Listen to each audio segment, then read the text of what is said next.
ఆంధ్రప్రదేశ్ రూపం మారబోతుందా? మొన్నటి వరకు జగన్మోహన్ రెడ్డి హయాంలో 26 జిల్లాలు అయినాయి. ఇప్పుడు మరొక 3 జిల్లాలు పెరగబోతున్నాయి, 29 జిల్లాలు పెరగబోతున్నాయి. అయితే ఇక్కడ కీలకమైన అంశం, ఇంతకుముందు కూడా రాష్ట్ర విభజన ముందు వచ్చిన పాయింట్ ఏంటంటే చిన్న రాష్ట్రాలతోనే అభివృద్ధి సాధ్యం అవుతుంది అనేది, ఆ తర్వాత చిన్న జిల్లాలతో అభివృద్ధి సాధ్యం అవుతుంది అనేది. ఇప్పుడు స్థానిక సంస్థల ఎన్నికల నేపథ్యంలో జరగబోతున్న నేపథ్యంలో ఇప్పుడు కాస్తంత హడావుడిగా ఏమన్నా జిల్లాల విభజన చేస్తున్నారా? లేదు జగన్మోహన్ రెడ్డి హయాంలో చేయలేనివి, జగన్మోహన్ రెడ్డి పట్టించుకొని వినతులు మేము పట్టించుకున్న మార్కాపురం కానీ లేదంటే మదనపల్లి కానీ పోలవరం అనేది వీళ్ళు తీసుకొచ్చిన కాన్సెప్టే, పోలవరం జిల్లా ఏర్పాటు చేస్తామని. అప్పట్లో అయితే అటువంటి హామీ ఏం లేదు. ఆ ఉద్దేశంతో చేస్తున్నారా? ప్రయోజనం ఏంటి రాష్ట్రానికి, అలాగే ప్రభుత్వానికి లాభం ఏంటి? ఇదే అంశం మీద చర్చించే ప్రయత్నం చేద్దాం. సార్, వాస్తవానికి జిల్లాలు పెరగడం వల్ల, ఎందుకంటే గతంలోనే 26 జిల్లాలు చేస్తేనే చాలా చోట్ల ఇంకా కలెక్టరేట్లు లేవు, ఆఫీసులు లేవు, ఇలా చెప్పుకొచ్చారు. అప్పుడు ప్రతిపక్షంలో ఉన్న టీడీపీ చేసిన విమర్శే. ఇప్పుడు ఓకే, ఒక 3 జిల్లాలకు పెరిగినంత మాత్రం ఏం కాదనుకోవచ్చు, కానీ ఇంత హడావుడిగా చేయడం అంటే జగన్ చేయలేనివి మేము చేసామని చెప్పుకోవడం, దీనివల్ల రాజకీయంగా ఏమైనా ప్రయోజనం ఉందా?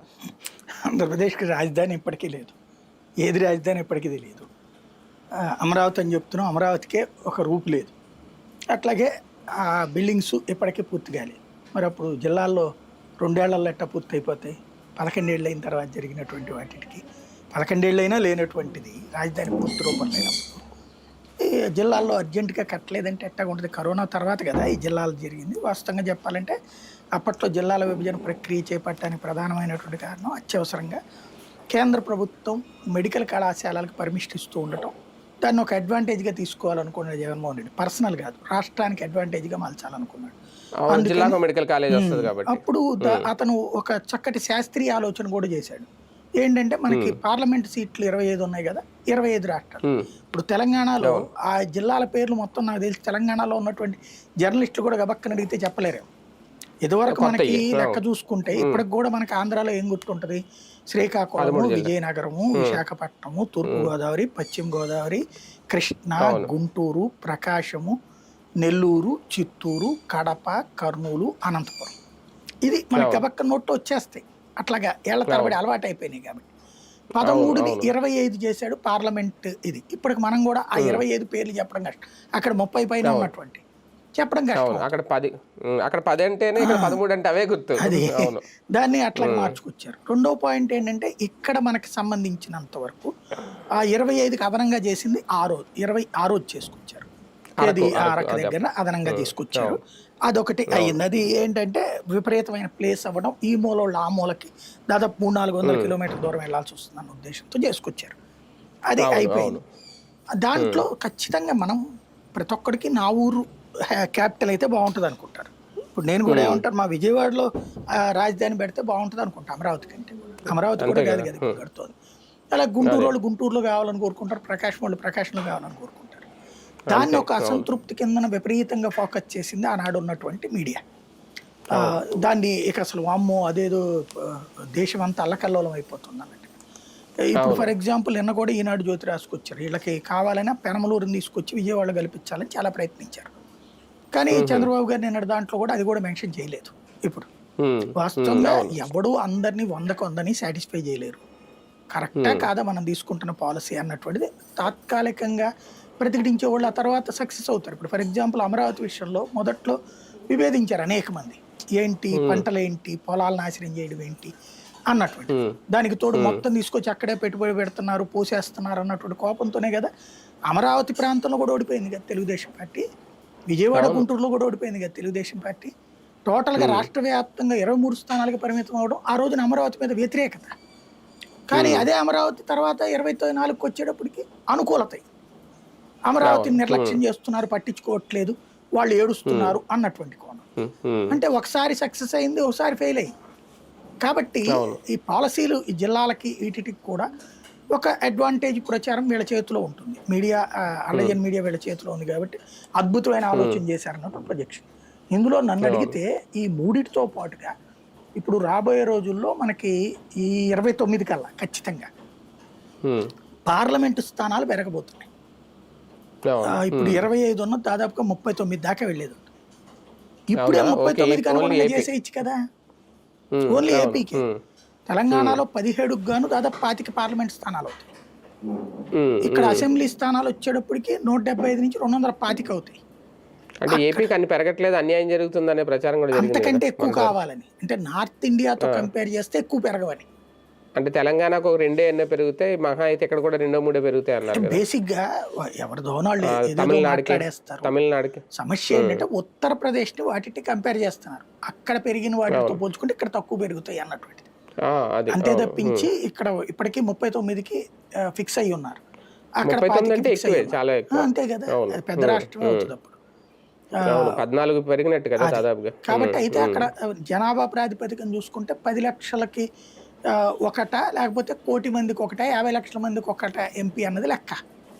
ఇప్పుడు వాస్తవంగా ఇవాళ మనకి ఎంత ఉంటారు, ఒక అసెంబ్లీ నియోజకవర్గానికి జనం 5 లక్షలు ఉండొచ్చును, ఓటర్లు 2 లక్షల నుంచి 2.5 లక్షలే ఉంటారు ఓటర్ల పరంగా. అసెంబ్లీకి అయితే అంతే.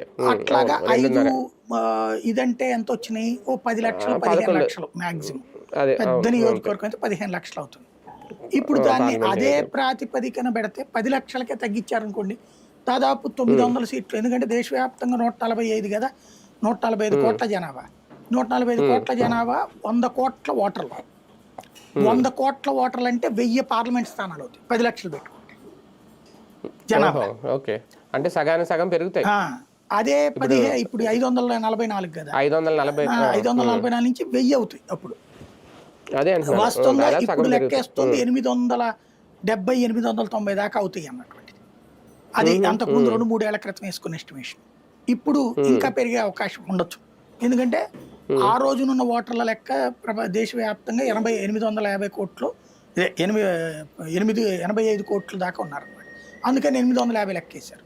ఇప్పుడు సిట్టింగ్ కెపాసిటీ 800 చిల్లర ఎంతో అన్నారు కదా సార్, అప్పుడు 870 అన్నారు. 800 నిజంగా ఇప్పుడు 1000 అయితే ప్రాబ్లం లేదు, దానికి అనుగుణంగా ఉంది. అక్కడ ఆ స్పేస్ కూడా వదిలిపెట్టారు పూర్తిగా, వదిలేరా? దానికి ఏ ప్రాబ్లం లేదు. మేబీ 870 దగ్గర అయితే అప్పుడు 15 లక్షల మందికి ఒక సీట్ అవుతుంది. ఆ విధంగా లెక్కలు వేసుకున్నప్పుడు మనకు కొంత తగ్గచ్చు సీట్లు. ఎందుకంటే మన జనాభా పెరుగుదల తక్కువ ఉంది. మనకి ఇప్పుడు ఇక్కడ 5 కోట్ల జనాభా ఉంటే 3.5 కోట్ల ఓటర్లు ఉన్నారు. మేబీ రేపు ఎలక్షన్స్ టైంకి 4 కోట్ల ఓటర్లు వస్తారు. 4 కోట్లకి లెక్క ప్రకారం 10 లక్షల లెక్క అయితే 40 సీట్లు రావాలి. అదే 15 లక్షల దగ్గర అయితే కనుక 33, 32 వస్తాయి అన్నమాట. ఏంటి ప్రాతిపదిక అనేది ఇంకా డిసైడ్ చేయలేదు కేంద్ర ప్రభుత్వం. కాబట్టి అసలు నన్ను అడిగితే ఇంకొక 10 జిల్లాలు కూడా పెట్టేస్తే బెటర్. ముందు మన దగ్గర IASలు IPSలు ఎక్కువ ఉన్నారు, మిగిలే ఉన్నారు. వీళ్ళు అది ఏం చేసుకోవాలో తెలియక VRలో పెట్టి ఏడిపిస్తున్నారు. వాళ్ళందరినీ VRలో తీసేసి రేపు పొద్దున పోస్టులు వేస్తే బాగానే ఉంటుంది కదా. ప్లస్ పరిపాలన వికేంద్రీకరణ జరుగుతుంది. పరిపాలన వికేంద్రీకరణ ముఖ్యం. మనం కలెక్టరేట్ దగ్గరలో ఉన్నప్పుడు ఉండే సేఫ్టీకి MRO ఆఫీస్ నుంచి, RDO ఆఫీస్ నుంచి ఆ పైన కలెక్టర్ దగ్గరికి వెళ్ళడం అనేటటువంటిది చాలా పెద్ద తతంగం కదా. కాబట్టి చేసేసుకోవచ్చు. అంటే వీళ్ళ ముద్ర ఉండాలనుకుంటే తెలివైన వాళ్ళు అయితే ఇంకా చేసేసుకోవచ్చు. కాకపోతే ఆ ప్లానింగ్ చేసుకోవట్లా. అది మళ్ళీ జగన్కి వదిలిపెడతారేమో అంతే. జగన్ వచ్చాక. కానీ ఒకటి సార్, దీని వెనక స్థానిక సంస్థల ఎన్నికలకి ఏమైనా ప్రయోజనం ఉంటుందా రేపొద్దున, ఒకవేళ ఎప్పుడు జరిగినా? దీనికి ఏం సంబంధం లేదు. ఇది జిల్లాలకు స్థానిక సంస్థల ఎన్నికలు అధికారంలో ఉన్నోడికి గెలవటం అనేది కామను. ఇప్పుడు తెలంగాణలో చెప్పుకున్నట్టు మీకు 25 లక్షలు ఇస్తాం ఏకగ్రీవంగా ఎన్నుకుంటే 10 లక్షలు ఇస్తాం చెబుతారు. ఇక్కడ కూడా అప్పుడు జగన్ అదే కదా చెప్పింది. ఏకగ్రీవంగా ఎన్నుకుంటే కనుక 10 లక్షలు 15 లక్షలు అప్పుడు నజరానా ప్రకటించాడు ఒక పంచాయతీకి. దాంతో చాలా చోట్ల అదే కాకుండా సరే వీళ్ళు ఎట్లాగూ దబాయించారా, లేకపోతే సామధాన భేదండోపాయాలతో సాధించుకున్నటువంటి అనేకం ఏకగ్రీవాలు. ఇక్కడ కూడా మాక్సిమం నాకు తెలిసి ఏకగ్రీవాల వైపుకే ట్రై చేస్తారు. వైసీపీలో పుంజుకుని కాస్త ధైర్యంగా తెగించగలిగినటువంటి స్థితిలో వాళ్ళ ఎమ్మెల్యే క్యాండిడేట్లు, వాళ్ళ MP క్యాండిడేట్లు ఉండి ఆర్గనైజ్డ్గా ప్లాన్ చేయగలిగితే అప్పుడు పోటీ వస్తుంది. క్రిందసారికి మళ్ళీ నాకు తెలిసి పారిపోతారా, తెలుగుదేశం అప్పుడు పారిపోయింది. ఎంపీటీసీ జెడ్పీటీసీ ఎన్నికలు పోటీ చేయలేకపోయింది. ఏదో లోకల్గా ఉన్నటువంటి మళ్ళీ బీఫారాలు ఇచ్చింది. మేము పోటీ చేయట్లేదని అధికారికంగా ప్రకటించింది, బీఫారాలు ఇచ్చింది. ఎట్లా ఇస్తుంది బీఫారాలు? అంటే చేస్తామనే వాడికి ఇచ్చి పోటీ 70-80% చోట్ల చేయలేకపోవడానికి కారణం మేము బాయ్కాట్ అని చెప్పి. బట్ పంచాయతీ అప్పటికున్నది పోనీ ఏ ఎన్నికల అధికారం అనడానిక వీళ్ళు పెట్టే అధికారం ఉంది. కాబట్టి అక్కడ వాళ్ళు పారిపోయారన్నదే వస్తుంది. అలా కాకుండా అధికారి ఏదో తప్పు చేస్తున్నాడు, ఇప్పుడు ఫర్ ఎగ్జాంపుల్ నీలం సాహాని ఉందనుకుంటే అనొచ్చు. ఆ రోజున వీళ్ళ మనిషే కదా ఉంది, నిమ్మగడ్డ రమేష్ కుమార్. ఉమ్. కాబట్టి నిమ్మగడ్డ రమేష్. ఏమీ ఉమ్. వర్కౌట్ కాలేదు. అలాగే మున్సిపల్ కార్పొరేషన్లు, జిల్లా పరిషత్తుల్లో, అదే మున్సిపల్ కార్పొరేషన్ ఎన్నికల్లో భారీగా దెబ్బతింది. అక్కడ మూడే వచ్చినాయి కదా. ఉమ్. ఫస్ట్ ట్రిప్ 75కి గాను 2 గెలిచారు, ఇంకోటి లాటరీలో గెలుచుకున్నారు 3. ఉమ్. రెండోసారి 25 జరిగినాయి, అప్పుడు ఇంకో 2 కొట్టారు. మొత్తం 5 మున్సిపాలిటీలు వచ్చినాయి వీళ్ళకి, మిగతా 95 వాళ్ళకి పోయినాయి. ఉమ్. కాబట్టి ఈ ట్రిప్ మేబీ రివర్స్ అవ్వచ్చేమో, ఇంకా దానికి దీనికి ఏం సంబంధం ఉండదు. కానీ అసెంబ్లీ నియోజకవర్గాల పునర్విభజన ఎలాగా ఉంది కాబట్టి ముందే ఓటింగ్ దృష్ట్యా ఏమన్నా జాగ్రత్త పడ్డారు అంటే పోలవరం జిల్లా ప్రత్యేకంగా ఏర్పాటు చేయాలి అనే ఆలోచన మనకి ఏంటి కారణం? ఏం లేదు, వాస్తవంగా ఏంటంటే ఆ ఏరియాకు పెద్ద సమస్య ఉంది. ఇప్పుడు పోలవరం జిల్లా అంటే తెలంగాణ ప్రాంతాలకు సంబంధించిన జిల్లా అది. చింతూరుది కావచ్చు, లేకపోతే ఇప్పుడు వీళ్ళు చెప్తున్నటువంటి అంతా కూడా అందులో కొన్ని గ్రామాలే కదా సార్, 7 మండలాలు కదా. గ్రామాలు కాదు, 7 మండలాలు అంటే ఆషామాషి కాదు. 7 మండలాలంటే 100ల కొద్ది గ్రామాలు ఉంటాయి అక్కడ. ఎందుకు దాన్ని ఆంధ్రాలో విలీనం చేశారు? ఆ రోజున కేసీఆర్ పోలవరాన్ని పడనివ్వడు. ఎందుకంటే మనకు ఉన్నటువంటి నిబంధనల ప్రకారం గిరిజన ప్రాంతాల్లో గిరిజనుల్ని రిహాబిలిటేట్ చేసి వాళ్ళకి ఆ ప్రాంతం తీసుకోవాలి, ఇరిగేషన్కి తీసుకోదలుచుకుంటారు భూసేకరణ. అది రిహాబిలిటేషన్ ఫార్ములా ఏంటంటే కాన్స్టిట్యూషనల్ గానే 100 కిలోమీటర్లు దాటకూడదు, 100-150 కిలోమీటర్లు ఉంటుంది. అది దాటి తీసుకెళ్ళకూడదు. అంటే అదే అడవి ప్రాంతం, అదే ప్రాంతంలో రిహాబిలిటేట్ చేయాలి.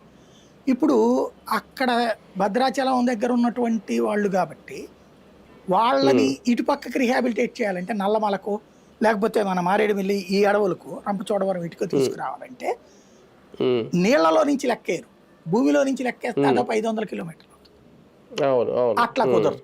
పోనీ అక్కడే రీహాబిలిటేట్ చేయాలి అనుకున్నారనుకోండి, కేసీఆర్ ప్రభుత్వం ఏం చేస్తుంది అప్పుడు? మేము ఒప్పుకోమంటది. లేదా ఎకరాకు 1 కోటి 2 కోట్లు అడుగుతుంది. లైక్ పులిచెంతల విషయంలో ఏం జరిగింది? మొదట రాజశేఖర రెడ్డి ముఖ్యమంత్రిగా ఉన్న టైంలో చక్కగానే కట్టారు. దాంట్లో చంద్రబాబు నాయుడు వచ్చి ఏం చేశారు? దానికి కావాలని ఆ పనులకి సంబంధించిన బిల్లులు ఇవ్వకుండా ఆపేశారు. ఏది దాన్ని ఏమంటారు, రిహాబిలిటేషన్ ప్యాకేజీకి సంబంధించి తెలంగాణ ప్రభుత్వం మారిపోయింది కదా 14 వచ్చాక. అప్పటికే ప్రాజెక్ట్ దాదాపు 99% పూర్తయిపోయింది. ఓన్లీ రిహాబిలిటేషన్ కొన్నే చేయాల్సి ఉంది, R&R ప్యాకేజ్ ఇవ్వాలి. దాంట్లో అతి తక్కువ, అది కూడా ఏంటి, తెలంగాణ ప్రభుత్వం కొత్తగా కొన్ని పేర్లు చెప్పింది. వీళ్ళని కూడా మీరు R&R ప్యాకేజ్ 2014 చట్టం పెట్టింది కదా కాంగ్రెస్, దాని ప్రకారం ఇవ్వాలంటూ కొంతమందిది పెట్టింది. అప్పట్లో ఆ మొత్తానికి కలిపితే 30 కోట్లు ఇస్తే చాలు. కానీ అట్లా చేయలే, వీళ్ళు వదిలేశారు. ఎందుకు? అది తీసుకోవడమే మానేశారు. అది ఇస్తే హ్యాండ్ ఓవర్ చేసేస్తామంటే ఆ ప్లేస్ వాస్తవం తెలంగాణ, దాన్ని మనకి హ్యాండ్ ఓవర్ చేస్తామంటే ఈయన అది జగన్ రాజశేఖర రెడ్డి పేరు వస్తుందని చేయనివాళ్ళ, తీసుకోవాలా. వాస్తవంగా 40 TMCలు నీళ్లు నిల్వ ఉండేటటువంటిది అది వదిలేశారు. వదిలేస్తే ఆ తర్వాత జగన్ వచ్చాక అప్పటికి 300 కోట్లు కట్టాల్సి వచ్చింది కాంపెన్సేషన్, కట్టి హ్యాండ్ ఓవర్ చేసుకున్నారు. అట్లాగా ఇక్కడ కూడా జరిగేటటువంటి అవకాశం ఉంటుంది. వీళ్ళు ఏది ఇప్పుడు ప్లానింగ్ దగ్గర అంటే భద్రాచలం దగ్గర అట్లా అయ్యి ఉండేది. దాన్ని ఓ రకంగా కేంద్ర ప్రభుత్వం ఆ రోజు 2014లో ఏకంగా యాక్ట్ తీసుకొచ్చి, చట్టం తీసుకొచ్చేసేసి ఇమ్మీడియట్గా ఆమోదించి, ఎందుకని మండలాల్ని కలిపారు? వాస్తవంగా మునిగాయి గ్రామాలు తక్కువ, కానీ మండలాలను ఎందుకు కలిపారంటే ఆ మండలాల్లో వీళ్ళని రీహాబిలిటేట్ చేస్తారు, సింపుల్. అప్పుడు ఇంకా దానికి ఖర్చు పెద్ద ప్రాబ్లం లేదు. అందుకోసం తెలంగాణ వాళ్ళని తీసుకొచ్చి ఆంధ్రాలో కలిపారు. కరెక్ట్గా చెప్పాలంటే వాళ్ళకి ఆత్మ ఇప్పటికీ తెలంగాణనే అక్కడ ఉన్న వాళ్ళకి, కానీ ఆంధ్ర తరపున ప్రభుత్వం తరపున చేయాల్సి వస్తుంది. అదేమో లాంగ్ అయిపోయింది. ఇప్పుడు తూర్పుగోదావరి కలెక్టర్, దానికి కూడా కలెక్టర్ ఇబ్బంది పడిపోతున్నారు కదా. అది ఎక్కడ, ఇది ఎక్కడ? ఇప్పుడు మన వరదలు వచ్చినప్పుడు ఎంత తిప్పలు పడ్డారు పాపం అవతల వాళ్ళు. అవును, అంటే పోలవరం ప్రాజెక్ట్ వరకు ఉంది కాబట్టి ఇది అనుకోవచ్చు. మిగిలిన జిల్లాల్లో చూసుకుంటే నియోజకవర్గాల పునర్విభజన, అక్కడ కొన్ని ఓట్లు గతంలో పక్కా నియోజకవర్గాలకు వెళ్ళిపోయినాయి అనేది, ఇప్పుడు దాన్ని సెటరేట్ చేసుకుంటున్నారా దీని ద్వారా? ఆ ప్రయోజనం చేశారు కానీ మొత్తం ఏం కాదు. వాస్తవంగా మారిన తర్వాత అంటే ఇప్పుడు 5 రెవెన్యూ డివిజన్లు అంటే అది కూడా ఉందేమో అని. ఇప్పుడు బేసిక్ సమస్య ఏంటంటే ఎవరి ఆలోచన వాళ్ళకు ఉంటుంది. ఇప్పుడు కొంతమందికి నా ఏరియా వరకు ఇప్పుడు వీళ్ళు ఈనాడు జ్యోతులు బాగా ఫీల్ అయిపోయింది, పెనమలూరుని తీసుకెళ్ళి మచిలీపట్నంలో కలపడం, కృష్ణా జిల్లాలో కలపడం. ఎన్టీఆర్ జిల్లాలోనే ఉండాలంటారు. విజయవాడకి పక్కనే ఉంటుంది పోలవరం, ఇదే పెనమలూరు. వీళ్ళకిద్దరికి వీళ్ళ దాని పేరు ఏమంటారు, వీళ్ళ కార్యాలయాలు ఆ ఏరియాలో ఉన్నట్టున్నాయి, వీళ్ళ రిపోర్ట్లు కూడా ఆ ఏరియాలో ఉన్నట్టున్నారు. వీళ్ళ హెడ్ క్వార్టర్ అక్కడ కృష్ణా జిల్లా హెడ్ క్వార్టర్ అవుతుంది మచిలీపట్నం. కాబట్టి ఇటు తీసుకొచ్చే ప్రయత్నం చాలా చేశారు, చేయలేదు కదా, దానికి ఒప్పుకోలేదు కదా బాబు గారు. ఎందుకంటే ఇదివరకు పెనమలూరు కృష్ణా జిల్లానే, మాకు పెన్ సర్కిల్ వరకు ఇది సిరీస్ కంపెనీ వరకు విజయవాడ. సిరీస్ కంపెనీ అక్కడి నుంచి అదంతా దానికే వెళ్తుంది, కానూరు అవన్నీ కూడా కృష్ణా జిల్లా. అంటే అప్పుడు టోటల్ కృష్ణా జిల్లాగానే ఉంది కాబట్టి ఓకే, కానీ పార్లమెంట్ నియోజకవర్గం పరంగా అప్పట్లో డిఫరెంట్ కదా అది మారుతుంది. కాబట్టి కొన్ని ఇష్యూస్ ఉంటాయి దాంట్లో. కొంతమంది అబ్జెక్ట్ చేసి ఏమైనా మచిలీపట్నం పెనమలూరుకి మచిలీపట్నానికి 70 కిలోమీటర్ల దూరం, 70-80 కిలోమీటర్లు. అదే విజయవాడ అంటే కనుక పక్కనే కదా కృష్ణా జిల్లా అంటే, ఇదే ఎన్టీఆర్ జిల్లా అంటే అంటారు అనమాట. అవి నడిచిపోతుంటాయి అట్లాగే. అంటే ఇప్పుడు ఫర్ ఎగ్జాంపుల్ మండపేట నియోజకవర్గం ఉందండి, ఇప్పటి నుంచి తూర్పుగోదావరి జిల్లా, అది మొన్న ఏమైంది కోనసీమ జిల్లాలోకి వెళ్ళిపోయింది. ఇప్పుడు మళ్ళీ దాని వెనక్కి తీసుకొచ్చారు. పైగా అది తెలుగుదేశం పార్టీకి పట్టున్న నియోజకవర్గం, ఎప్పటి నుంచో హ్యాట్రిక్ కొడుతూ వస్తున్నాడు అక్కడ ఆయన ఎమ్మెల్యే, టీడీపీ ఎమ్మెల్యే. అది సర్దుబాటు అనేది చాలా స్పష్టంగా అర్థమవుతుంది. ఆ ప్రయోజనం ఆశిస్తున్నారా అనేది నేను అడిగాను. అంతే కదా, అదే కదా. ఇప్పుడు వాళ్ళకి టీడీపీ వాళ్ళకి ఏదైనా గట్టిగా అవసరమైన పనిచేసి పెట్టారు, అంతకు మించి రాష్ట్ర ప్రజలకు ప్రత్యేక ప్రయోజనం ఏం లేదు ఈ పునర్వ్యవస్థీకరణతో. అంతే కదా, కొంచెం కొన్ని సరిహద్దులు మారుతాయి, మహా అయితే జిల్లాల పేర్లు మారుతాయి, దానివల్ల ఏముండదు. రైట్. చూద్దాం. మొత్తానికి ఇక నుంచి ఆంధ్రప్రదేశ్ ప్రస్తుతానికైతే ఇక నుంచి 29 జిల్లాలకు అయితే పిలవబడుతుంది. తర్వాత ఏమన్నా మళ్ళీ పెరుగుతాయా, నిజంగా పార్లమెంట్ నియోజకవర్గాలు పెరిగితే అవి 39 వరకు వెళ్తాయా, లేదంటే 29 దగ్గరే ఆగుతాయా అనేది ఇంకా నెక్స్ట్ చూడాలి. ఏది ఏమైనా ఇక నుంచి 29 జిల్లాలుగా అయితే మారబోతోంది ఆంధ్రప్రదేశ్ స్వరూపం మొత్తం.